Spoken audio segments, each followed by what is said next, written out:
pessoa decide estudar oratória, ela vai toda empolgada para comprar os livros, né? E aí ela descobre que existe um livro antigo de um autor chamado Quintiliano, que é assim a base da oratória.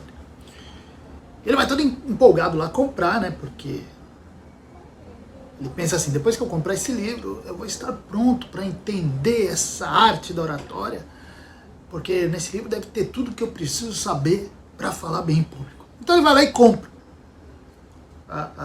as instituições oratórias de Quintiliano. Eu tenho essa versão aqui, ó. Na verdade, eu tenho uma versão com partes selecionadas, que é essa aqui. Essa aqui eu comprei num sebo, tá? Ó. Mas são as partes selecionadas. Você vai entender por que as partes selecionadas. Essa outra versão aqui é a versão completa, que saiu pela editora Unicamp. Essa aqui, ó. Olha que belezura. Bonito, né? Ó, para estudar oratória, que beleza. Edição bilíngue ainda, latim, tudo. Então a pessoa pega isso aqui e fala, agora eu vou aprender oratória, que beleza, coisa linda, né? Deve ter tudo. Deve ter tudo aí dentro, deve ser uma maravilha. E a pessoa começa a estudar. E aí ela toma um susto. Porque o Quintiliano vai tratar da oratória, vai tratar da expressão, da fala em público, tudo isso. Mas ele começa a falar da educação da criança, de como o pai deve fazer, como o tutor deve fazer, como deve se educar, moral. Opa! Mas eu comprei um livro de oratória, gastei uma nota aqui nesses livros para estudar pedagogia, moralidade. Não estou entendendo. E aí a pessoa se decepciona e poucos terminam de ler o livro de Quintiliano. O problema é que a pessoa não entende que, na perspectiva de um autor antigo como Quintiliano, a oratória, ela era a expressão máxima social. O orador, ele era visto como o máximo, porque a oratória está ligada à política, está ligada ao cidadão, à expressão máxima de cidadania, né? Falar em público, não era todo mundo que era permitido falar em público dessa maneira. Lembre-se que nós não existia assim a democracia, né? Não era um Twitter, um Facebook, a pessoa fala o que quiser. Algumas pessoas acabavam ganhando esse espaço para falar em público. Então ser orador era uma coisa assim, a pessoa era ilustre por ser um orador. Então o Quintiliano pensava o orador não apenas como alguém que fala, não, mas alguém que precisava ser formado para falar. Formado. A pessoa precisava ter uma formação de orador. Para ele, para o Quintiliano, para as pessoas daquele tempo, a oratória em si, a expressão final, era apenas a expressão final. Era apenas a ponta final de toda uma formação. Era o reflexo dessa formação. Se você formasse bem o garoto, ele crescesse, fosse bem formado, bem preparado, ele poderia exercer esse papel social de orador. Está entendendo? Então o Quintiliano, ele pensa o orador, a oratória, em toda a formação de quem vai falar em público. Porque o pressuposto é, só sabe falar quem está preparado para isso. Só sabe falar quem tem algo para falar. Porque falar bem é a expressão do conhecimento. Aquilo que é mostrado fora é o reflexo daquilo que a pessoa tem por dentro. Tá? Então a oratória para o Quintiliano não era só aquilo que é feito na frente das pessoas. A oratória é toda a ciência de preparação do orador para falar em público. Ponto. Essa é a minha perspectiva também, de alguma maneira, com alguma adaptação. Eu também entendo que oratória é toda a preparação. Quando eu penso em oratória, quando eu dou cursos de oratória, quando eu recebo meus alunos, eu estou pensando em toda a formação dele. Não apenas na expressão final, né?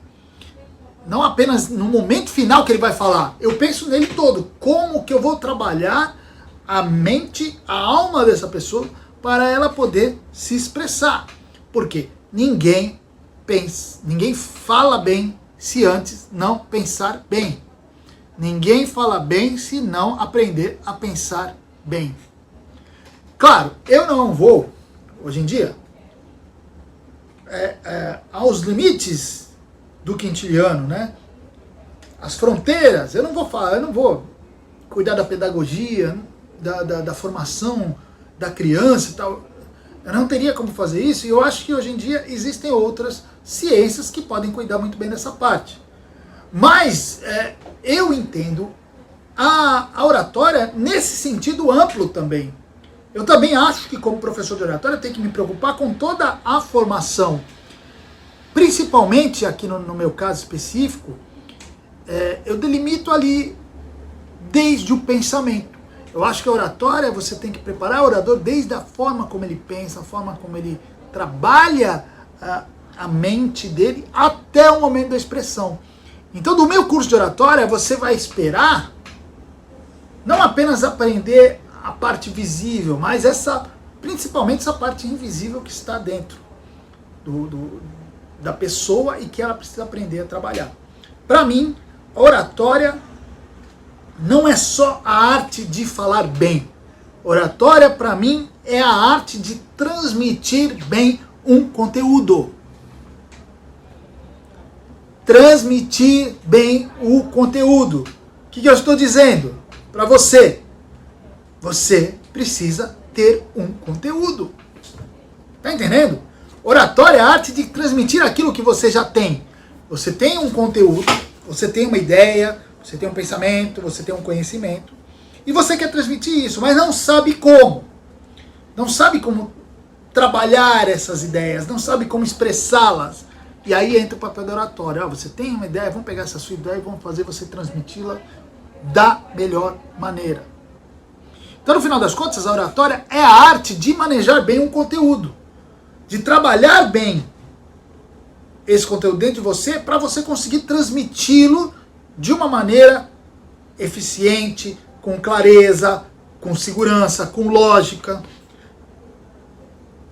de maneira persuasiva, com beleza também, a parte estética é importante, com correção, mas você precisa ter o conteúdo.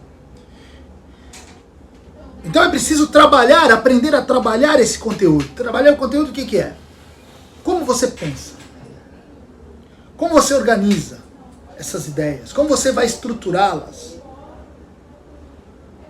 Como você vai selecioná-las? O que você vai usar, o que você não vai usar, o que vem antes, o que vem depois. Sabe tudo isso? Você precisa saber fazer isso. Você precisa saber fazer isso para depois você poder expressá-las da melhor maneira. Por isso que eu digo assim, eu não ensino ninguém a falar em público.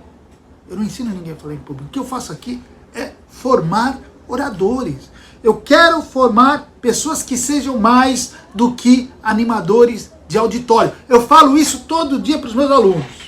Eu quero pessoas que transmitam conhecimentos, que transmitam ideias, que compartilhem ideias da melhor maneira, não apenas que fiquem aí agitando as pessoas.